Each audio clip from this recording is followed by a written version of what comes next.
बिहार के तमाम कोटि के शिक्षकों के स्थानांतरण हेतु मार्गदर्शिका हो गया जारी। खास तौर पर बीपीएससी शिक्षकों का हो गया बल्ले बल्ले और मिल गया ऐच्छिक स्थानांतरण का लाभ। खबर देखने वाले आप तमाम दर्शक बंधुओं को एसके चौधरी का एक बार फिर से प्यार भरा नमस्कार और आदाब।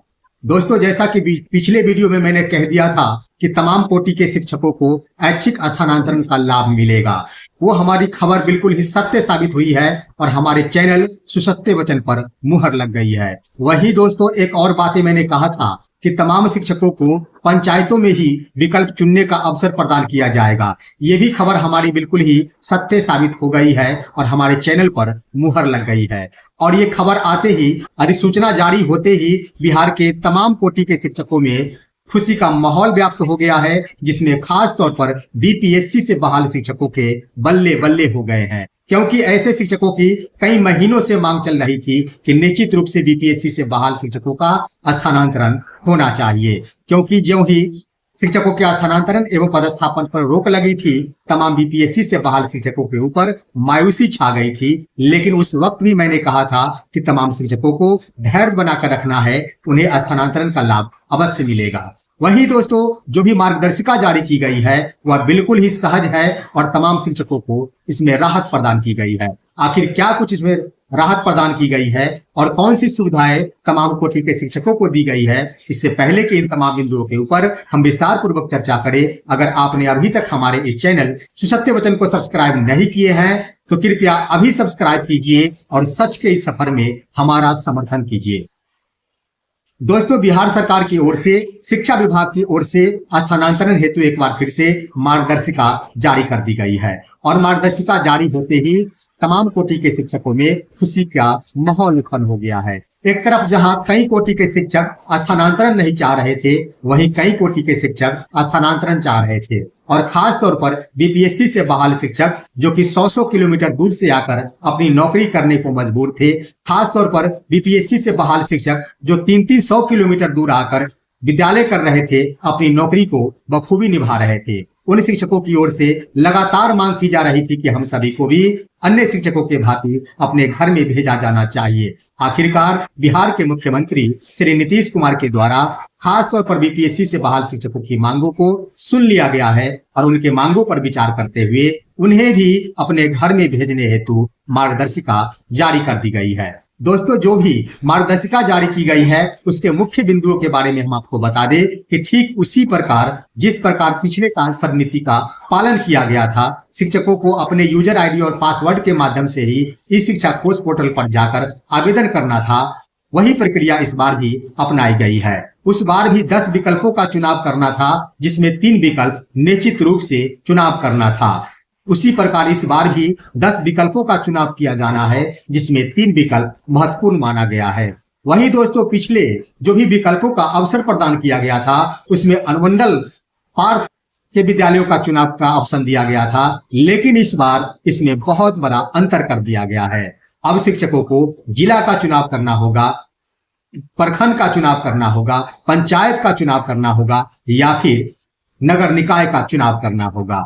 और ऐसे विकल्प के डालने से यह बिल्कुल स्पष्ट हो गया है कि हर हाल में शिक्षकों को पंचायतों में ही पदस्थापित किया जाएगा। जैसा कि मैंने पिछले वीडियो में कहा था कि जिस तरह से महिला शिक्षिकाओं को प्रावधान किया गया है कि वो अपने पंचायत छोड़कर ही दूसरे वाले पंचायत का विकल्प के रूप में चुनाव करेंगे, ठीक वही नीति इस बार भी पालन किया गया है। लेकिन इसमें भी बदलाव इस रूप में किया गया है कि शिक्षक चाहे तो अपने पंचायत के विकल्पों का भी चुनाव कर सकते हैं। पहले तो ये प्रावधान था कि आप अपने पंचायत के छोड़कर या फिर मायके वाले पंचायत या फिर ससुराल वाले पंचायत को छोड़कर ही विकल्पों के रूप में चुनाव कर सकते हैं, लेकिन मार्गदर्शिका में बिल्कुल स्पष्ट कर दिया गया है कि हर हाल में पुरुष शिक्षक हो या फिर महिला शिक्षिका हो, सभी के लिए जिला का विकल्प चुनना होगा, प्रखंड का विकल्प का चुनाव करना होगा, पंचायत के विकल्पों का चुनाव करना होगा या फिर नगर निकाय के विकल्पों का चुनाव करना होगा। सभी के लिए एक ही नीति का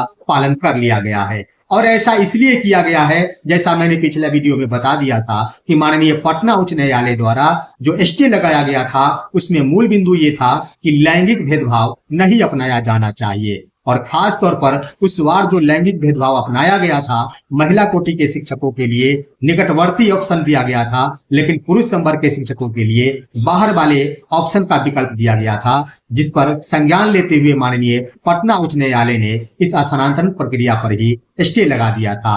अब निश्चित रूप से बिहार सरकार और शिक्षा विभाग द्वारा इसमें सुधार कर लिया गया है और तमाम कोटि के शिक्षकों के लिए एक तरह का ही विकल्पों का चुनाव का अवसर प्रदान कर दिया गया है। और इस तरह से मार्गदर्शिका जारी हो जाने से बिहार के तमाम कोटि के शिक्षक काफी खुश नजर आ रहे हैं। एक तरफ वैसे शिक्षक भी हैं जो अपना स्थानांतरण नहीं चाह रहे हैं और एक तरफ वैसे भी शिक्षक हैं जो अपना स्थानांतरण हर हाल में चाह रहे हैं।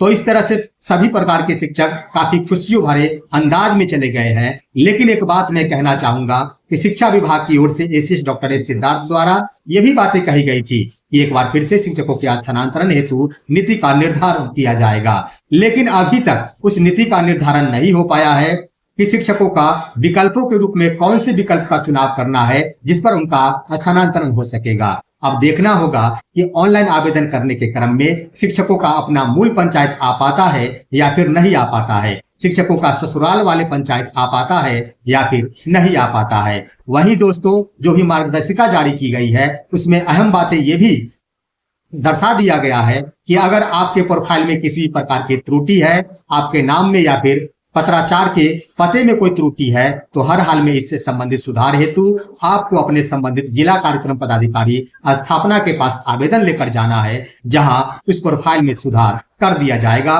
उसके बाद ही आपकी ओर से ट्रांसफर हेतु आवेदन किया जाएगा।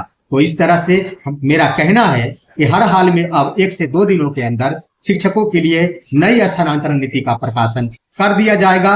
सबसे बड़ी बात यह है दोस्तों कि सक्षमता उत्तीर्ण शिक्षकों के लिए भी स्थानांतरण का प्रावधान किया गया है। सवाल उठता है कि यह स्थानांतरण है, पदस्थापन नहीं है, तो आखिर कैसे उनका स्थानांतरण हो सकता है? क्योंकि स्थानांतरण अगर होता है तो वह राजकर्मी के रूप में होता है, ना कि नगर निकाय या फिर पंचायत शिक्षक के रूप में होता है। तो यह आदेश यह दर्शाता है कि हर हाल में ट्रांसफर होने से पहले शिक्षकों को राजकर्मी का दर्जा प्रदान कर दिया जाएगा और वह एक पत्र के माध्यम से किया जाएगा। पत्र निकलते ही तमाम शिक्षक राजकर्मी कहलाना शुरू हो जाएंगे, भले ही उनको वेतन दे हो या फिर नहीं हो, लेकिन उन्हें राजकर्मी मानते हुए विशिष्ट शिक्षक का दर्जा दे दिया जाएगा। तभी उनका स्थानांतरण संभव हो पाएगा, अन्यथा नहीं हो पाएगा, क्योंकि यह स्थानांतरण जिला स्तर पर हो रहा है, राजकर्मी के रूप में हो रहा है। फिलहाल इन बिंदुओं के ऊपर हम इतना ही कहना चाहेंगे कि हर हाल में बिहार के मुख्यमंत्री श्री नीतीश कुमार के द्वारा शिक्षकों के ऊपर विचार करते हुए हर कोटि के शिक्षकों के ऊपर मेहरबानी दिखाई गई है। हर प्रकार के शिक्षकों को अपने ही घर में भेजने हेतु पूर्ण रूपेण तैयारी कर ली गई है और ये संभावना पूरी तरह दिखनी शुरू हो गई है कि जनवरी महीना शिक्षकों का अपने घर में ही बीतेगा। नए साल वर्ष 2025 में तमाम शिक्षक अपने घर में जाकर अपने परिवार के साथ जाकर खुशियां बांटने में सहभागी निभा सकते हैं। फिलहाल इन तमाम बिंदुओं के ऊपर आप सभी खुशियों के इस माहौल में अपनी अपनी राय अवश्य दीजिए। हमारे इस वीडियो को लाइक करते हुए तमाम दोस्तों के पास शेयर कीजिए और अब दीजिए अपने ही दोस्त एसके चौधरी को इजाजत। जय हिंद, जय भारत।